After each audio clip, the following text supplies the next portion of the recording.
Yes, it pays to have good credit. You would always want to be on the side of having good credit. Do you think it pays to have good credit? Welcome to the It Pays to Have Good Credit podcast, where we talk about credit scores, business, finances, and take calls to answer all questions related to those topics. To call in, call 225-243-9700 and press option 1 to join in. All right, let's talk about credit cards for a second. So as you know, I am a big believer in paying your credit cards off in full if you do use them. That way you're not, paying interest to the bank for an unpaid balance. Plus, it's not dropping your credit scores at the end of the month once that credit card statement releases and it reports your balance to the credit bureaus. So I get a lot of people who call in, mostly business owners. They're like, hey, Chris, I'm using my credit cards for business to get the cash back or travel rewards, whatever it is, or use it as leverage to grow my business. And I'm doing what you tell me to do. I pay my cards off in full. However, my credit scores are steady dropping every single month with me paying the cards off in time. So here's what's happening, okay? You have, and I'm gonna try and put this somewhere, in this area or over there in that area in this video here. If you're watching this on YouTube, if you're listening on Spotify or any of the other audio platforms, just kind of follow along here, okay? You have two important dates when it comes to credit cards. You have a due date, okay? This is the date that your current balance is due, okay? You can either make the minimum payment and pay a crap ton of interest, and that's how the banks make money, or you can pay this thing off in full and you pay $0 in interest. Okay, that's all that date does. Okay, it just determines if you made the balance, you paid the balance in full, or just paid the minimum balance. Okay, that's the due date, and then you have a statement closing date or a billing cycle closing date. Okay, this is the date that the banks report your current balance as of that day to the credit bureaus. It doesn't matter what you do any other day of the month, that statement date or that billing cycle ending date is the only thing that matters, okay? And that's usually 3 days, 4 days. I've seen some credit cards, it can be 5 to 7 days after the due date. And what happens is people pay off their credit cards in full by the due date, let's say a few days before the due date, and just don't touch it. And then the very next day after the due date has passed, they max their credit cards out. And then the statement date is in about 3 or 4 days. So when the statement closes, that's the balance that's reported to the credit bureaus. And that's how your credit scores are dropping, because you're not leaving your cards alone. So this is what I do. Okay. And I'm gonna try and make a calendar example here if you're watching this. So just follow along. Let's say actually my Capital One credit card, it is due on the 15th every single month. So what I do with my business, I can max it out, pay it off. I can max it out 10,000 times in a month, figure of speech, and then pay it off 10,000 times. Doesn't matter. The credit bureaus do not see that. The bank doesn't care that I do that. It literally does not matter. Okay.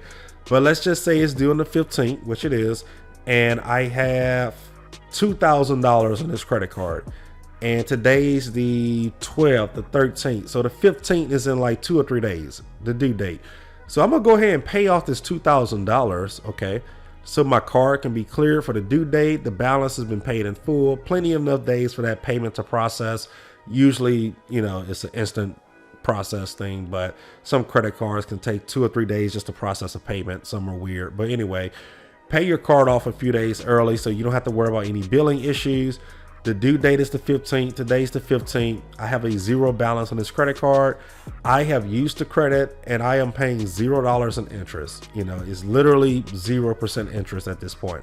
Okay. I am going to leave that credit card alone until the statement date passes. And on this Capital One card, at the due date's on the 15th, my statement billing date or the statement closing or the billing cycle closing or whatever your bank, every bank calls it something different, but whenever that statement date is, I'm going to keep my card at 0 and do not touch it until that statement closes for that date. And then the very next day, I go back to maxing the card out, spending it for my business, doing whatever the case is.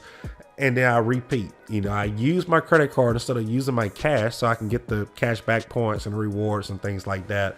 If you don't have a business or you're not trying to build up travel points or build up cash back dollars, then look, this episode isn't for you.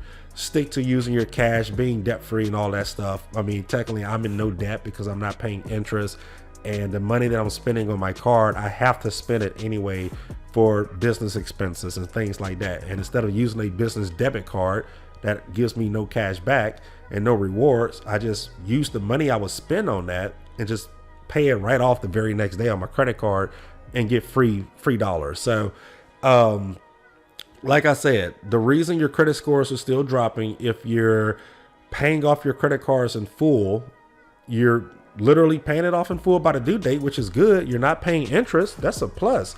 And then you're going right back and maxing it out the very next day. So this is what you do. Log into your bank account or your credit card online account and go to your account and click statements. Okay. If you look at your most recent statement, it should be for the previous month or this month, depending on which day you're looking at this episode. Click the most recent billing statement. Okay. Now on most, it's at the top, but somewhere in the middle of the page, somewhere it's at the bottom. You just got to look for this. Okay.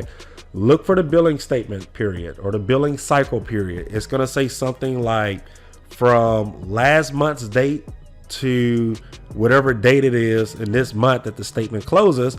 Let's just say your statement is from your billing cycle is from April 15th through May 15th. Okay. Well, I know the statement is going to close on May 15th. That is the statement closing date.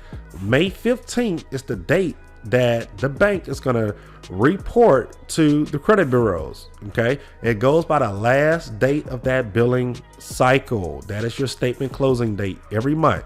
Now, look, some months may have 30 days, some may have 31 days.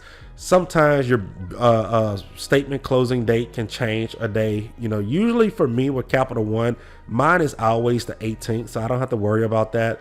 But I'm only disclosing this in this episode because there has been some customers where I've seen where they called in and are like, oh, Chris, you told me to keep it at 0 to this date, but it was literally a day after, and they still reported a small balance because I barely used the card the very next day when you told me I can use it. So before you take my advice, log into your statement date and just confirm what date it is, and that's going to be the date that to keep that card at 0. And like I said, some credit cards are 3 days. The statement date is away from the billing due date. Some bank credit cards are like 5 days. I've seen some as many as 7 days later. So log into your account, go to statements, and figure out when your billing statement or billing cycle closing date, when is the last date of that period every single month. And you can go through all of your statements and you're going to see, it's usually a few days after your due date. So use the card, pay it off in full by the due date, so you pay no interest. Leave it at 0. Do not touch it until that statement closes and they report it. And then the very next date after the statement closes, you can do whatever you want. The credit bureaus won't see it. The bank don't care about it. You don't have to worry about any of this until it's time to pay it off for the next month's due date. If you use credit to improve your lifestyle and would like to share your story on the It Pays to Have Good Credit podcast, feel free to reach out to us at info@SturgisCreditRepair.com. Sturgis is spelled STIRGUS, creditrepair.com.